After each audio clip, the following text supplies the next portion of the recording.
Yo comparto, digamos, la enorme alegría de este día, ¿no? Tenerlos y tenerlas a ustedes acá es una gran felicidad porque lo que hemos vivido, bueno, nos lo vamos a acordar durante el resto de nuestras vidas, ha sido muy fuerte y es muy importante esto, el regreso, que es un poquito difícil, es un poquito raro, pero es muy importante. La experiencia universitaria, sin el contacto directo, sin discutir con los compañeros y las compañeras, sin pelearse con un mate enfrente en el aula Noriega o en el bar porque no nos salen los ejercicios, la experiencia universitaria se pierde una enorme parte. Entonces, es muy lindo que empecemos a vencer esta inercia y que nos encontremos acá. Así que yo estoy muy honrado de participar de este evento que para mí es súper importante.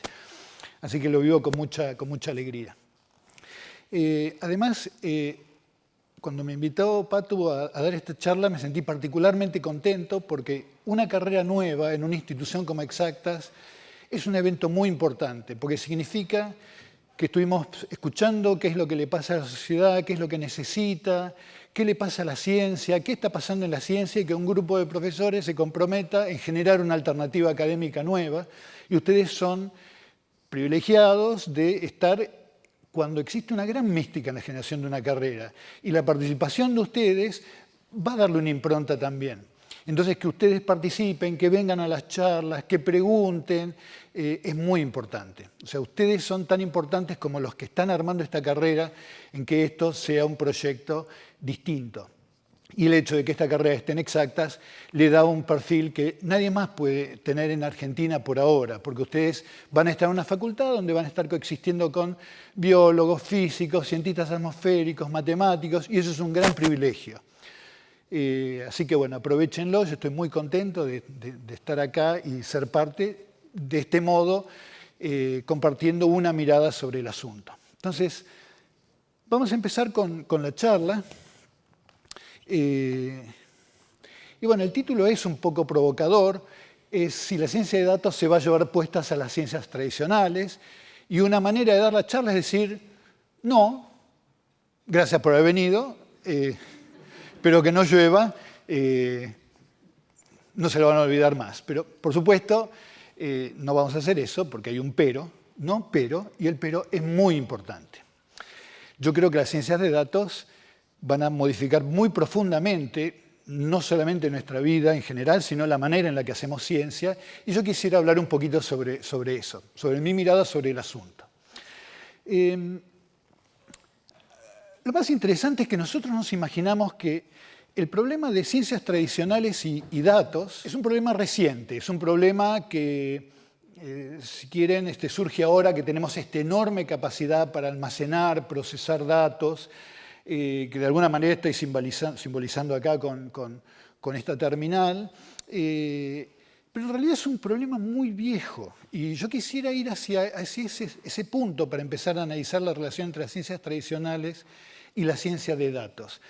De alguna manera esto es una caricatura, ¿no es cierto? Tenemos un científico célebre que hace 100 años escribe unas ecuaciones muy famosas. Estas ecuaciones son muy famosas, son las ecuaciones de la relatividad restringida. Y lo más gracioso de esto es que describen un problema muy profundo de la naturaleza. La relatividad es una teoría muy profunda.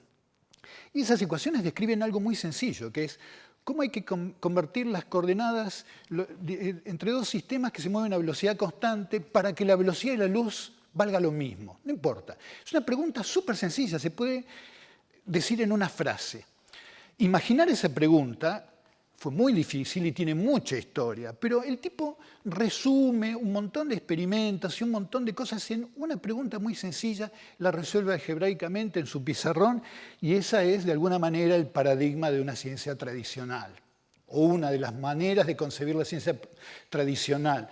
Ver un problema muy central, muy medular, muy sencillo, muy caricaturizado, y resolver una gran verdad del universo. Es un modo de sentir a la ciencia tradicional. Y de la ciencia de datos, lo que sabemos es que hoy por hoy está determinando el modo en que vivimos de una manera muy radical. Nosotros, gracias a la ciencia de datos, podemos procesar nuestro genoma y saber con qué probabilidad vamos a morirnos de tal o cual enfermedad. Podemos, en función de nuestros likes, estimar qué vamos a comprar, qué vamos a votar. O peor, podemos inducir a alguien a votar o a comprar algo en función de su historia. Entonces, la manera en la que estamos interactuando con nuestra sociedad a través de nuestra capacidad de manejar datos es enorme. Y de alguna manera la caricatura es que todo ese proceso descree con desdén de la necesidad de entender mecanismos.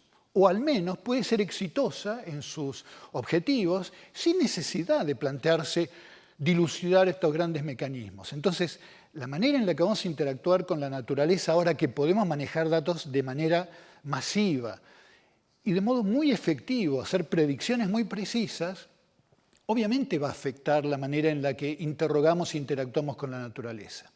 Ahora, si nos ponemos en este punto, parece que estuviéramos hablando de problemas tan distintos que va a ser muy difícil entender la raíz de la diferencia de qué es lo que puede hacer o no la ciencia tradicional o la ciencia de datos. Entonces, mi propuesta es ir hacia un momento de la historia en donde dos científicos hablaron de problemas muy similares en un momento en que ninguno de los dos tenía grandes computadoras y uno de los dos es el paradigma de lo que es la ciencia tradicional hoy en día y el otro es el paradigma de lo que es la ciencia de datos. Acá están Kepler y Newton. Yo digo que son dos personajes a los que los voy a hacer dialogar y por supuesto no dialogaron porque de hecho uno se murió antes de que naciera el otro, ¿no es cierto? 13 años antes. Sin embargo, bueno, la ciencia se movió un poquito más lento en ese momento y yo los voy a hacer dialogar. De Kepler ustedes, de Newton seguro algo han escuchado en el colegio, de Kepler probablemente no, pero déjenme decirles dos palabras de Kepler. Kepler era un tipo muy, muy valiente, tipo que tenía ciertas convicciones religiosas en un momento en el cual las guerras religiosas eran otra que grieta, ¿no? Eran tremendas. Y este pobre hombre era un gran matemático que fue perdiendo sucesivos trabajos y fue buscando sucesivos empleadores hasta que lo contrata Tycho Brahe, que era un astrónomo con mucho dinero y un observatorio particular y un gran talento para la astronomía, y había construido larguísimas tablas que describían cómo se movía Marte. Y Kepler, después de estudiarlas durante un montón de tiempo, dilucida cosas muy importantes. Por ejemplo, que los planetas circulan en trayectorias elípticas, en uno de cuyos focos está el Sol, que recorren áreas iguales en tiempos iguales y que además, bueno, si uno saca la cuenta de cuánto es el período en función de ciertas propiedades geométricas, como en la distancia media, bueno, se satisfacen ciertas relaciones, ciertas formas funcionales. Bueno, no importa. Son tres preguntas que yo quisiera parar un minutito sobre esto. Hay gente que perdió la vida por tratar de dilucidar y dar conjeturas sobre cómo ocurría esto. No es broma. Es decir, desde que el humano es humano y sabemos que se interroga por las cosas, mira las estrellas, ve que hay un montón que viajan juntas y otras que van dando vueltas de manera rara, errante, los llama planetas. ¿Y cómo cornos yo puedo entender por qué hacen esas trayectorias particulares? La gente anduvo haciéndose modelos en la cabeza durante siglos, literalmente. Siglos. Y ya les digo, muy poco antes de que Kepler diera estos resultados, gente que decía que funcionaba de cierta manera el universo moría en la hoguera. O sea, no es joda, moría en la hoguera. Entonces, cuando esta regularidad que vemos en los planetas se le pone una forma geométrica, se resuelve uno de los grandes problemas de la humanidad. ¿Por qué vemos a los planetas haciendo lo que hacen? ¿Cómo es el modelo geométrico del universo? No es una cosa menor. Y eso fue una ciencia de datos, fue agarrar las tablas de Tycho Brahe y tratar de poner orden en ese conjunto de datos. Entonces, cuando sobre ese resultado, que fue muy espectacular, empieza a trabajar Newton, Newton hace otra manera, tiene otra aproximación al problema, y se las voy a contar en unos minutos. Voy a tratar de resumirles un semestre de física en 2 transparencias o 3. Entonces están habilitados a levantar la mano y protestar sin ningún problema. Entonces, Galileo ya había dicho una cosa súper interesante y que también era muy poco obvia, porque contradecía algo que había dicho antes Aristóteles y se había repetido como loro durante 1500 años. Galileo dice, ¿sabéis qué? Si vos a los cuerpos los dejás tranquilos, se sigue moviendo a la velocidad a la que se venían moviendo. Y eso es bastante difícil de creer porque, no sé si a ustedes les pasa, pero si yo tengo que mover una caja o una heladera, le tengo que hacer fuerza todo el tiempo. Entonces no es nada obvio que si yo lo dejo solo, eso se va a seguir moviendo a velocidad constante. Entonces, el tipo tuvo que abstraer, está bien, yo nunca vi un problema en donde esto valga, pero si yo pudiera abstraer que un cuerpo no interactúa con nada, la velocidad no cambia. ¿Ok? Eso dijo Galileo. Y Newton dice, sí, está bien. O sea, yo tengo una cantidad que es la velocidad, que mide cuánto cambia la posición en función del tiempo. Si no interactúo con el universo, la velocidad es constante. ¿Ok? Entonces eso dice este hombre Newton, y después dice, y si yo tengo una interacción con la naturaleza, yo voy a hacer una conjetura, y no es una ley. Ustedes en el colegio habrán visto Newton, la segunda ley de Newton, no es una ley, es una conjetura, es un lance que se tira el tipo. El tipo dice, ¿y si interactúan las cosas, mi partícula con el universo? ¿Vos sabés qué? Yo te apuesto a que la manera en la que yo pueda describir cuánto cambia la velocidad con el tiempo, que ahora no va a ser cero, va a ser algo, lo vas a poder escribir en términos de cosas que pasan en este momento, dónde estoy y a qué velocidad me muevo. Una conjetura. Y hay una propiedad del cuerpo, que es la masa, que dice cuán intenso va a ser ese efecto. No parece una gran cosa, pero déjenme decirles por qué esto es absolutamente revolucionario. ¿Por qué es tan grosso este resultado que da Newton? Porque entonces él dice, yo lo que voy a poder hacer es una cuenta en donde mido una cosa hoy. ¿Dónde estoy y a qué velocidad me muevo? Voy a hacer ese experimento. Yo agarro un objeto y lo mido. Entonces, si yo tengo esos datos, yo lo que sé es que con tener la velocidad, sé dónde voy a estar dentro de un ratito. Lo puedo calcular. Pero ahora viene lo grosso, que es que como yo sé además para todos lados cuánto es la variación de la velocidad, yo también puedo calcular la nueva velocidad en ese punto. Y ahora, esta medición que yo tenía me lleva a tener un nuevo valor de posición y velocidad, y una vez que yo tengo eso, puedo arrancar de vuelta. Ahora, sin necesidad de volver a medir, porque yo ya tengo estos valores de posición y velocidad. O sea, yo tuve que medir posición y velocidad una vez, y después el futuro de esto queda predeterminado para siempre. Es decir, yo mido una cantidad finita de información y ya está, tengo el futuro dilucidado para siempre. Para siempre, no tengo que medir más. Esto, además el tipo de Yapa te dice, y yo te voy a hacer una promoción, además de darte la ley general para la interacción de todo, te voy a decir que si vos le metés esta manera de interactuar dos cuerpos, además vamos a poder reproducir las elipses de Kepler. Entonces ese resultado que obtuvo Kepler analizando tablas, yo te digo con qué formulita la vas a poder reproducir. Y por lo tanto, él dice, esta es la manera en la que interactúan los cuerpos a través de la gravitación en el universo. Esto fue una bomba atómica en la manera de pensar de la gente. Hubo un tipo, Laplace, un matemático francés, que dijo, esta es la posta, esto es el sistema del mundo.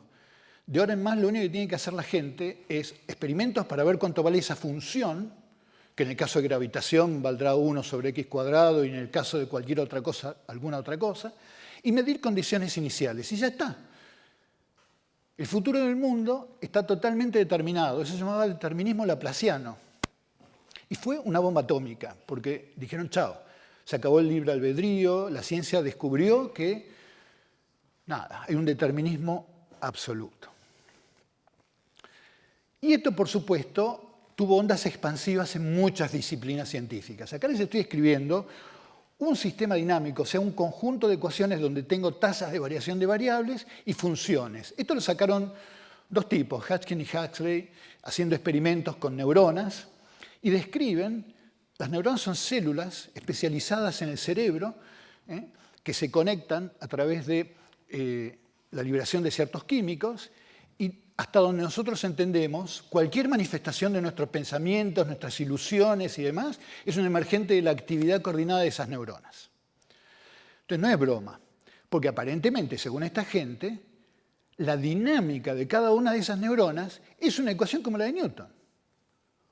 Teóricamente, si fuera cierto todo esto, si nosotros pudiéramos medir dónde están nuestros canales abiertos y cerrados y nuestra distribución química hoy, ya lo que nos va a pasar dentro de 25 años está determinado. Está determinado en cada uno de ustedes. Yo creo que ustedes no se lo creen, ¿no es cierto? Hacen bien en no creérselo, pero si nosotros llevamos estas ideas adelante, es lo que sugieren.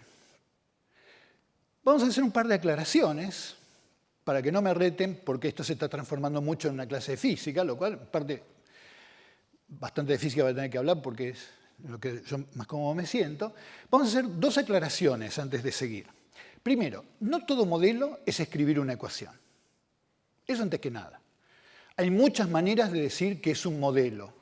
Un modelo es un dispositivo conceptual que sirve para vincular ciertos efectos y que nos permite hacer predicciones para testear mediante experimentos. Entonces, un biólogo, de hecho esto es un paper, de un paper nuestro, pero es el tipo de esquema que uno tiene que hacer cuando interactúa con biólogos. Un modelo para un biólogo es esto. Estos representan conjuntos de neuronas, núcleos neuronales. Las flechitas representan cómo se afectan mutuamente y esto es un modelo posta. Es decir, nosotros estamos hace 10 años peleándonos con gente porque esta flechita nosotros decimos que existen y otra gente dice que no. Así de triste la vida académica, ¿no es cierto? Eso nos puede llevar 10 años de discusión, pero es así. Entonces son modelos y se nos va la vida en tratar de mostrar que nosotros no estamos equivocados y ellos sí y demás. Bueno, son las pequeñeces del mundo académico. Pero esto es un modelo y sacarle esta flechita es otro modelo alternativo. Y tiene consecuencias, o sea, se pueden hacer experimentos que ponen a prueba ese modelo o el otro. Y esto es un modelo del clima, ¿no? También lo saqué de algún paper en donde lo que se hacen es listar un montón de fenómenos y, por supuesto, tener en cuenta o no esas cajitas es muy importante si nosotros queremos predecir posta cuál va a ser el efecto de aumentar o no la cantidad de dióxido de carbono en la atmósfera. Entonces, nada, modelos no es solamente ecuaciones. Modelos muchas veces es, nada, estos dispositivos conceptuales a partir del cual ordenamos las ideas. Esa es la primera observación. La segunda observación es, no todo modelo es como el que decía Newton. Nosotros acá tenemos otro modelo, de otro fenómeno, no importa cuál, en donde la tasa de variación de una variable no depende solo de las variables en ese instante, sino también del valor de las variables en un instante retrasado. Y una cosa hermosa que pasa es que si en la matemática de estas ecuaciones en donde entran los retrasos es completamente distinta de la matemática en la cual acá venían solamente variables en un instante dado de tiempo. Fíjense que si yo acá quiero hacer el mismo experimento de Newton de predecir a futuro, yo necesito no solamente cuánto valen las variables ahora, sino las variables en instante retrasado. Y cuando haga la extrapolación al siguiente instante, voy a tener que necesitar también en el pasado menos un cachito y así sucesivamente. O sea, yo voy a necesitar infinita información para avanzar. Entonces, guarda que lo que decía Newton, que las ecuaciones para la dinámica de los cuerpos eran lo que se llama un sistema dinámico, o sea que las funciones dependían solamente de las variables en ese instante, no necesariamente vale para todas las ciencias. Y la biología está llena de esto. La biología está llena de retrasos, la biología está llena de historia, la biología no está determinada unívocamente midiendo un montón de variables en el instante hoy. Y eso es matemático. Cuando uno mete delays y mete retrasos, ya todo este fantasma de que estamos totalmente determinados ya hace agua para empezar a hablar. Entonces, haciendo la salvedad de que ni todo un modelo es una ecuación diferencial de un sistema dinámico y no todas las ecuaciones son sistemas dinámicos, ahora seguimos. ¿Para qué corno sirve entonces tener ecuaciones? Entonces, este es el modelo de Kepler. Agarrar los datos y hacer una increíble síntesis de lo que está pasando. posta, yo creo que uno de los resultados científicos más importantes de la historia de la humanidad.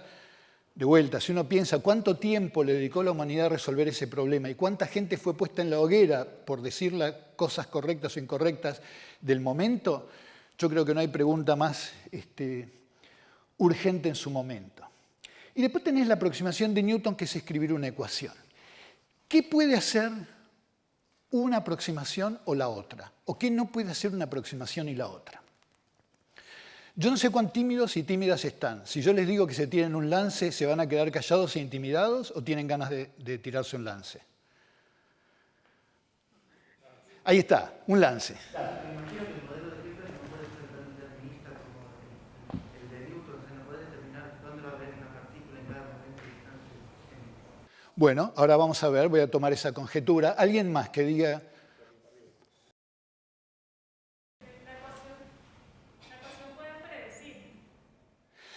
Buenísimo. Ahí tenemos una conjetura que con la ecuación puedes predecir, que es de alguna manera parecido a lo que dice él.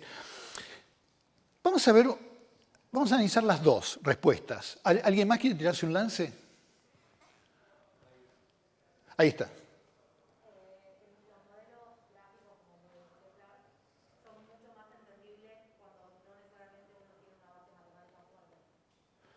Buenísima.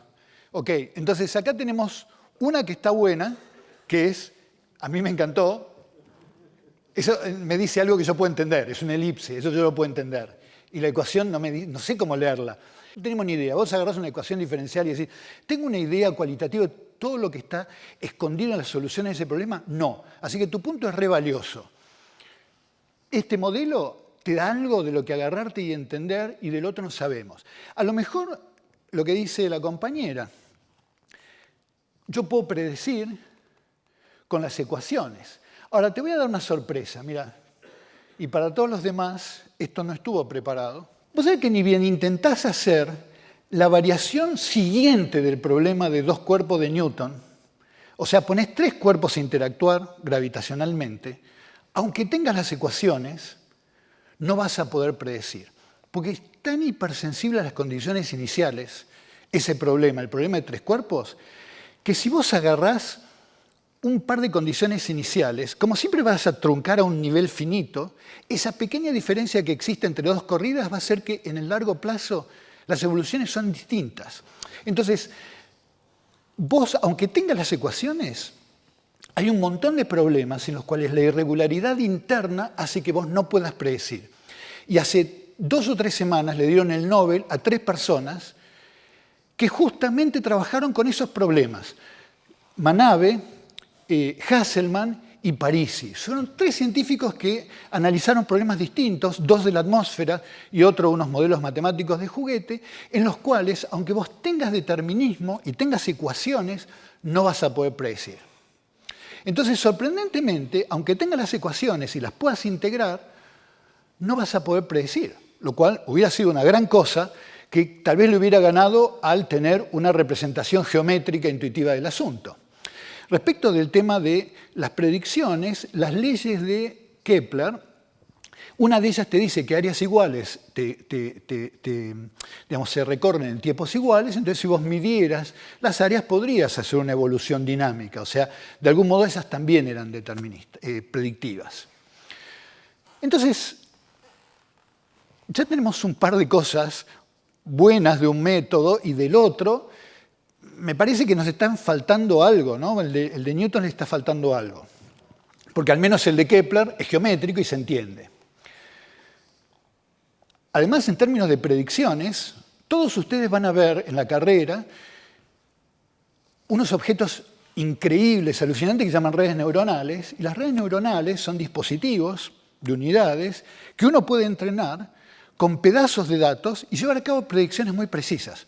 Entonces yo puedo agarrar datos como el problema de tres cuerpos y llevar a cabo predicciones tan buenas o tan malas como las de las ecuaciones con redes neuronales. O sea que el problema predictivo no es. Pero hay una cosa que sí está buena de tener ecuaciones para un problema. Si uno tiene ecuaciones, una cosa que uno puede hacer es decir, ¿sabes qué? Si yo a este cuerpo le pusiera un poco más de velocidad, no va a volver nunca más. En vez de ser una trayectoria elíptica, va a ser o parabólica o hiperbólica. Y eso es re interesante porque, claro, son soluciones que están fuera del universo de aquel conjunto de soluciones que yo analicé cuando miré los datos. Es decir, cuando yo hice el estudio de Kepler, estudié problemas planetarios. Y yo, si tuviera ecuación, lo que puedo hacer es decir, bueno, ¿y si yo fuera un poco más allá y tuviera un cuerpo que, estando en la trayectoria que está ahora, le diera un poco más de velocidad? Y bueno, capaz que no lo veo nunca más. Entonces, aunque yo no pueda predecir, puedo tener intuición sobre cosas que pasan en otro rango de parámetros. Y eso está copado. Es decir, poder no solamente ordenar los datos que yo tengo, sino poder predecir regímenes distintos. Entonces ahora yo voy a modificar mi pregunta. Y voy a cambiar la pregunta a si la ciencia de datos puede descubrir las ecuaciones de un experimento. Porque entonces ahora estamos compitiendo en territorio. Y si la ciencia de datos puede descubrir ecuaciones, está bueno. ¿Puede la ciencia de datos prescindir del trabajo de un científico tradicional que hace un montón de experimentos y selecciona variables para escribir ecuaciones? ¿Puede un programa, puede una red neuronal proponer modelos, reemplazar a un científico, escribir las ecuaciones? Vamos por las preguntas arriesgadas, vamos a ver hasta dónde llegamos. Entonces, vamos a transformar la pregunta no en una competencia de qué es lo que puede hacer ahora la ciencia de datos y qué puede hacer la ciencia tradicional, sino que le vamos a dar una vuelta de rosca. ¿Puede la ciencia de datos meterse en el terreno de ir a escribir ecuaciones? Bueno, vamos a por esa parte. ¿Alguien quiere hacer alguna pregunta o comentario? ¿Y se puede decir que Newton, en su máquina cerebral, hizo ciencia de datos? Es una buena pregunta, porque es una buena pregunta, porque ¿existe ciencia tradicional sin datos? Entonces, ahí vamos a otra meta pregunta, que a lo mejor la podemos dejar para conversarla bien hacia el final, pero yo quisiera bajar un poquito de línea y tomar un respiro ahora para dar mi opinión sobre el tema. Yo pienso que yo soy de la idea, e invertí toda una vida en eso, en que las preguntas no tienen dueño. No hay preguntas a las que hay que pedirle permiso a un biólogo para investigar, o a un físico, o a un astrónomo, o a un sociólogo. Las preguntas no tienen dueño. Las preguntas son preguntas, y uno las mira con las herramientas que tiene. Y tiene todo el derecho del mundo a hacerse con sus herramientas las preguntas que se le dé la real gana. Y esa pregunta que decís vos, va al corazón de eso, porque Newton estuvo haciendo una ciencia de datos. Porque sin los datos y sin esa información posta de lo que está ocurriendo, él nunca hubiera podido hacer una conjetura interesante, porque vos puedes hacer la conjetura que se te cante, pero la gracia acá fue que cuando probó 1 sobre x cuadrado, reprodujo las elipses. Ahora, si vos no sabés qué son elipses, estás en la lona. Entonces, no hay ciencia tradicional sin datos, y la cantidad de datos que se manejan hoy en día hace que, sin poder procesarlos y manejarlos adecuadamente, tampoco podamos avanzar. Bueno, ese es un paréntesis que está muy bueno. Esto está organizado como si fuera dicotómico, y no es dicotómico, porque la naturaleza no es dicotómica. Dicotómicas, o sea, son las carreras. Yo me anoto en una carrera, me anoto en otra, estudio más unas materias que otras, pero las preguntas no tienen área. Bueno, ¿están muy cansados y cansadas? ¿No? Vamos a ver el final de la historia. Vamos a ver si podemos reemplazar a un científico por un conjunto de técnicas de data science. Entonces, vamos a ver cómo haríamos para encontrar ecuaciones. Yo acá les estoy mostrando un conjunto de ecuaciones, también escritas por un matemático aplicado llamado Lorentz, y acá lo que vemos es esta hermosa trayectoria que es un bardo. Es una de estas trayectorias en donde no se puede predecir, son soluciones caóticas, estas que, aunque tengan las ecuaciones, te dan cosas que no puedes predecir. De hecho, este hombre se volvió loco, porque cuando empieza a hacer este problema, quiere simular esto, quiere repetir una simulación y obtiene un resultado distinto. Y en ese momento no se sabía lo que se sabe ahora de computación y pensó que a lo mejor estos métodos numéricos no sirven para nada y tardó mucho tiempo en darse cuenta que sus dos corridas diferían en dígitos, en decimales que no estaba teniendo en cuenta. Entonces es una ecuación histórica muy importante. Entonces supongamos que nosotros sabemos que un conjunto de datos que podemos medir, las variables x y z, ¿no? Yo acá estoy mostrando en un espacio de x y z lo que ocurre. Cada puntito es un conjunto de un valor de x, un valor de y y un valor de z, y esto evoluciona así en el tiempo. Entonces, supongamos que yo tuviera que sé cuál es la ecuación que rige este fenómeno y puedo medir x y z, y yo conozco que las ecuaciones tienen esta pinta, lo único que no conozco es sus parámetros. Es bastante fácil resolver cuáles son las ecuaciones, porque yo lo que tengo que hacer es entonces medir cuánto valen estas velocidades en un instante, medir cuánto valen las variables, y tengo un sistema de 3 ecuaciones algebraicas ahora, con 3 incógnitas, y las resuelvo. No es tan complicado. ¿Qué pasa si yo no conozco las ecuaciones? Bueno, si yo no conozco las ecuaciones, lo que puedo pensar es que en realidad estas funciones que están acá serán algún desarrollo que tenga un montón de términos. Entonces, mi único problema es que en vez de tener 3 humildes parámetros, voy a tener un montón de parámetros más.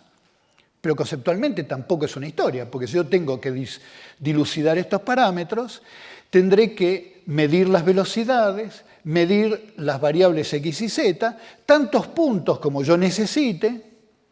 Si yo tengo un conjunto dado de parámetros, 30 parámetros, pongamos que vamos a orden cuadrático, vamos a necesitar 10 términos acá, 10 términos acá, 10 términos acá, yo necesito 30 parámetros, y qué sé yo, mediré 30 puntos. En realidad se miden un poco más de puntos, porque así como cuando ustedes quieren, digamos, si tienen 2 puntos, pueden trazar una recta, pero tienen un montón de puntos, la recta no la van a usar, digamos, aproximando, digamos, usando solamente 2 puntos, sino que van a hacer una regresión, una técnica que están aprendiendo seguramente ustedes en su carrera. Acá se hace lo mismo, no se miden 30 puntos, se miden en más, muchos más. Pero se hace una regresión lineal y se sacan las ecuaciones. Es decir, esto resume un modo algorítmico de sacar ecuaciones. Yo tengo un conjunto de ecuaciones acá y voy a querer recuperarlas automáticamente. Para eso yo mido las velocidades, mido las variables y lo que hago es un problema de regresión para calcular los coeficientes. Esto existe, se llama técnica de Cindy, es una manera de, si ustedes miden las variables, poder sacar las ecuaciones. Y si encima ustedes piensan que las ecuaciones en las ciencias naturales suelen ser sencillas, le ponen un peso a no poner términos de más, y esta técnica les permite reproducir muy bien las ecuaciones de un problema. Acá lo que tienen es la simulación numérica de unas ecuaciones que se obtienen calculando esos parámetros. No importa, los detalles son tecnicalidades para ustedes en este momento, pero esas técnicas, si ustedes tienen la medición de las variables, para sacar ecuaciones ya existen. Pero, problemas que existen con esto. Nunca medimos todas las variables, o sea, esto que yo les conté no les va a pasar nunca en la vida, nunca. Nunca medimos todas las variables. Y si las variables de un problema no son las naturales, las ecuaciones no son sencillas, pueden involucrar a un montón de términos.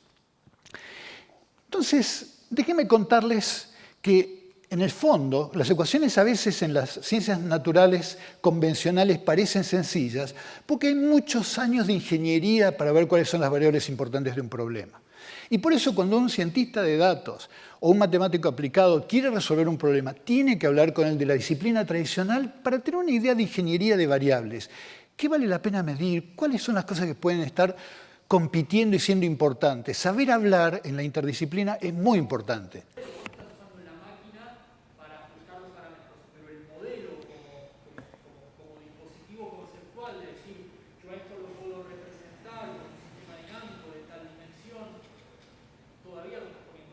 Tal cual. Ahí todavía lo estoy poniendo yo. Es tal cual. Acá es solamente un problema de ajuste si vos estás de acuerdo en que vas a tener un sistema dinámico, de ciertas características, de cierta suavidad, y eso es un prejuicio que vos metés. Vamos a avanzar si yo no meto ese prejuicio. Tal cual. Buena, muy bien. Entonces, lo que les decía es que, por ejemplo, en el caso de Newton, decir que x punto es igual a b, que es decir que esta ecuación es súper fácil, esto llevó 2000 años de discusión. Posta, 2000 años de discusión. Que la variable importante era la velocidad y que yo tenía que dar una prescripción sobre cómo cambiaba la velocidad, eso no es un descubrimiento de Newton y Galileo. Fueron 2000 años de pensar sobre el asunto. O sea que en la ingeniería de que las ecuaciones en las ciencias naturales son fáciles es porque hay mucho laburo detrás de observar, vincular las cosas para ver cuáles son la menor cantidad de elementos que participan en un fenómeno. Ahora, vamos a darle una vuelta de rosca a la pregunta, un poco como decía el compañero recién. Cambiemos la pregunta, ¿puede la ciencia de datos descubrir qué variables son importantes para modelar un problema? ¿Podemos prescindir de ese prejuicio de imponer que va a ser un sistema dinámico de tal característica o tal? Entonces la cosa se pone más picante, porque si nosotros podemos no simplemente ajustar ecuaciones, sino descubrir cuáles son las variables, cuántas son, es un sistema dinámico, de qué dimensión, entonces la cosa se pone interesante. Y bueno, se están haciendo cosas en esa dirección. Yo lo que les estoy mostrando acá es una red neuronal. ¿Cuántos de ustedes estarían familiarizados con la idea de red neuronal? Algunas. Bien. Entonces, una red neuronal es un dispositivo de cálculo que está constituido por un montón de unidades. Cada uno tiene una dinámica muy sencilla. Decir que es una neurona es un abuso. Eso es una unidad de procesamiento muy sencilla. Pero uno puede ajustar los coeficientes de esto y entrenar a este conjunto de unidades para obtener resultados. Por ejemplo, calcular regresiones, clasificar cosas y demás. Uno mete información en esta capa. Información puede ser, qué sé yo, los píxeles de un dibujito. Y puede pedir que acá el resultado sea clasificar cosas. Yo puedo meter acá los valores de los píxeles de una foto y entrenar a esta red para que si es un perro se active esta unidad, si es un gato se active esta unidad, si es un caballo se active esta unidad. Entonces es un dispositivo de cálculo que permite resolver problemas sin necesidad de intuir un modelo y sospechar cuál va a ser el modelo. Es una típica herramienta de la ciencia de datos, ¿ok? La red neuronal. Una típica estrategia de la ciencia de datos. Cómo manejo cantidades masivas de datos pidiéndole que clasifique, que haga regresiones y demás, sin necesidad de yo meter en ningún lugar ecuaciones ni nada por el estilo. ¿Ok? Muy bien. Pero una cosa que la gente está haciendo, entonces, es lo siguiente. Agarrar las variables de un problema, una señal temporal, y entrenar a la red para que, si yo le meto un pedacito de datos en esta capa, en esta otra capa reproduzca exactamente lo mismo. Parece una pavada, ¿no? Porque yo voy a escribir un dispositivo al que le pida que lo que le meta es igual a lo que yo le saco. Parece una pavada, para eso directamente digo que copio el resultado, la identidad. La gracia, sin embargo, es que yo hago pasar a la información por un lugar donde la cogoto tremendamente. Digo, vos que tenías acá un montón de puntitos, 200 puntitos en este sector celeste, te los pongo acá uno por uno y acá te pido que reproduzcas los mismos 200 puntitos. Pero tenés que pasar por un acogotamiento que lo voy a hacer tan chico como yo quiera. Si ese es el caso y soy exitoso en entrenar que esta red siempre me reproduzca las entradas, a este segmento, que es un montón de puntos, lo traduzco en un punto en un espacio de dimensión muy bajita, que son los valores que tienen estas unidades. En particular, en este caso, simplemente 3 variables. O sea que a todo este segmento de los datos, que son de una variable dada de mi problema, qué sé yo, la presión atmosférica. Yo acá estoy midiendo la presión atmosférica en función del tiempo. Y no sé las ecuaciones de los cientistas atmosféricos, del fluido, de lo físico, no sé nada. Yo mido la presión en función del tiempo. Pero hago esta red y digo que este fragmento y el siguiente se representan por puntitos. Entonces, a este segmento celeste lo presento por un puntito, cuyas coordenadas son los valores de las neuronas estas que tengo en el medio. El siguiente segmento por un puntito, cuyas coordenadas son los valores de estas unidades en el siguiente tiempo, y así sucesivamente. Y yo transformo ahora una señal temporal de algo que estoy midiendo en un espacio de coordenadas en donde a lo mejor tengo información de que esto se comporta como un sistema dinámico. Por ejemplo, que las trayectorias, cada una tiene un único futuro, como decía Newton. Ahora yo no estoy proponiendo una ecuación diferencial y haciendo un sistema dinámico y proponiendo que haya un sistema dinámico. Esta estrategia de la ciencia de datos me dice que cada punto eventualmente tiene un único futuro. Podría ser el caso. Y si ese es el caso, yo ahora puedo agarrar estas variables que no tengo idea de qué son y puedo hacer el truquito que les contaba hace un rato. Encontrar ecuaciones haciendo estos problemas de regresión para las variables que me está dando esta estrategia de la ciencia de datos. ¿Cómo hago? Bueno, le pido que cada segmento sea igual acá que acá. Esa es la manera en la que siempre entreno en las redes. Pero puedo ponerle cosas más delicadas, como por ejemplo que las ecuaciones sean sencillas. Esta es una tecnicalidad. O puedo pedirle que las ecuaciones sean sencillas y que haya pocos términos. Si ustedes ponen esas restricciones, ahora pueden agarrar un problema muy complejo. Pueden agarrar, por ejemplo, las ecuaciones estas de Lorentz y fabricarse una película muy compleja. Voy a decir una pavada. Voy a agarrar los valores de esas variables y las voy a multiplicar por polinomios. Y me voy a generar una película misteriosísima, porque es una película que tiene unas formas espaciales que van cambiando en el tiempo y tienen escondidos un modelo. Y yo no tengo la más remota idea que en esa película bizarra está escondido este modelo. ¿Se dan cuenta lo que hice? Agarré un montón de funciones, unas funciones que no tienen nada que ver con el problema. Polinomio de Legendre. E hice una combinación lineal poniendo como variables, qué sé yo, la función cubo, etcétera, la variable primera, la variable segunda, la variable tercera, las multipliqué, las elevé al cubo, cualquier disparate. Una locura. Y me fabriqué una película. Esta película son estos patrones evolucionando en el tiempo. Tienen escondidas estas ecuaciones y no hay manera de vincular lo que yo mido con esas ecuaciones, porque no son las variables del problema. Sin embargo, haciendo esta técnica, ustedes pueden calcular los coeficientes de un conjunto de ecuaciones que reproducen exactamente la del sistema dinámico. Es decir, esta manera de determinar variables a través de esta técnica de ciencia de datos redescubre las ecuaciones y redescubre que tenemos un sistema dinámico. ¿Tienen la misma pinta? Bueno, ahora vienen las tecnicalidades. La verdad que tienen la misma pinta. Se pueden hacer, digamos, transformaciones para que tengan exactamente la misma pinta que las ecuaciones originales. Entonces, ¿vale en cualquier problema? No, ni a palos. Pero hay un montón de problemas en donde esto sí se puede utilizar.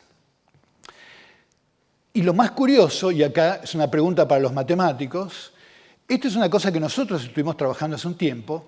Si ustedes agarran el problema original y lo convierten en estos autoencoders y sacan cuál es la topología de las órbitas, que es una cosa muy sutil, muy delicada que tiene el problema original, estos autoencoders preservan la topología. ¿Por qué?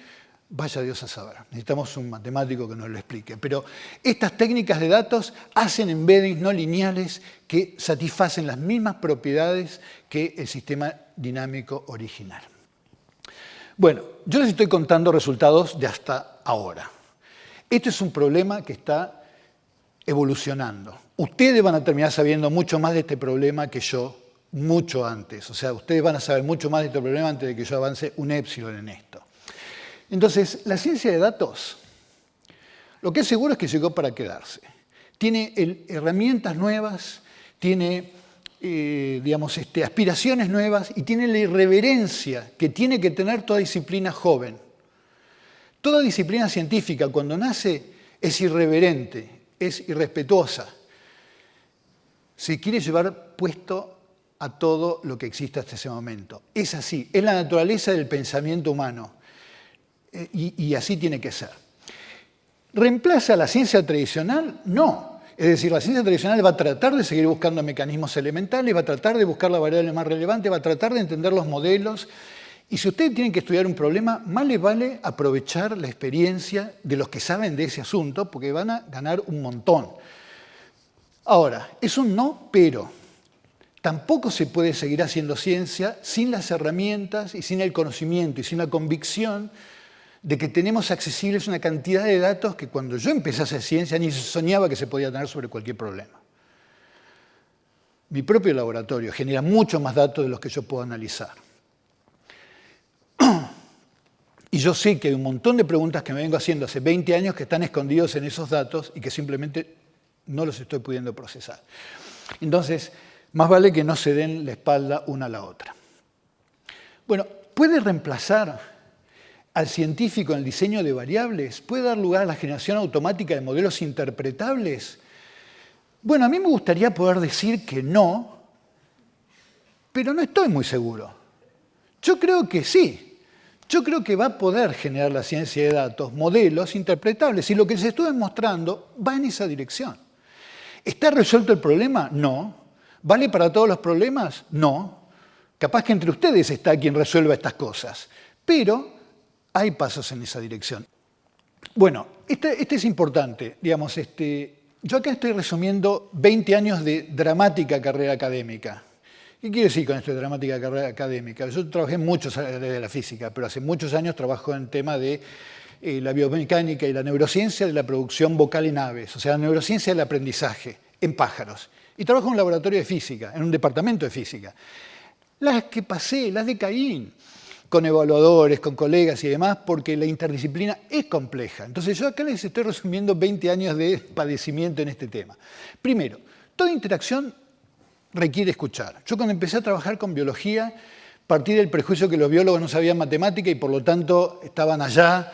Y, bueno, la pasé fatal cuando me di cuenta que no, que saben infinita biología y que yo no sabía nada y era un ingenuo y me quería llevar puesto una disciplina que tiene toda una cultura que yo ignoraba y empecé a trabajar muchísimo mejor cuando empecé a escuchar a mis colegas. Entonces, toda la interdisciplina requiere saber escuchar, antes que nada.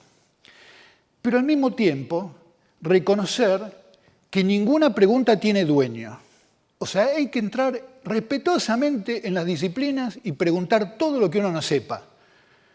Pero uno no tiene que tomar el rol de que si yo trabajo en modelado o trabajo en datos, soy un asistente de un científico natural en una disciplina. Eso no es así. Las preguntas no tienen dueño, ni dueña. Entonces, yo los insto a buscar vuestro propio equilibrio entre la irreverencia de meterse en un tema con la mirada que ustedes tengan y también la astucia y la humildad de saber cuando tienen que aprender y parar la oreja. En ese equilibrio se les puede jugar la carrera. No dejen que gane uno sobre otro. Y sobre lo último es esto. Tenemos un desafío. La ciencia de datos es muy eficiente, pero al mismo tiempo muchas veces es poco interpretable. El equilibrio de buscar problemas tan sencillos que sean interpretables y darle espalda a las preguntas importantes, o buscar herramientas eficientes y ceder sobre la interpretabilidad, es un equilibrio y una tensión inevitable. Y ustedes van a tener que vivir con eso. O sea, si de esta charla nos íbamos a ir con la respuesta de si las ciencias tradicionales reemplazan a las ciencias de datos o viceversa, la respuesta es no, y con ese conflicto van a tener que vivir ustedes durante toda su vida académica, porque es una pregunta central de la ciencia contemporánea. Y con eso yo termino y les agradezco muchísimo su atención.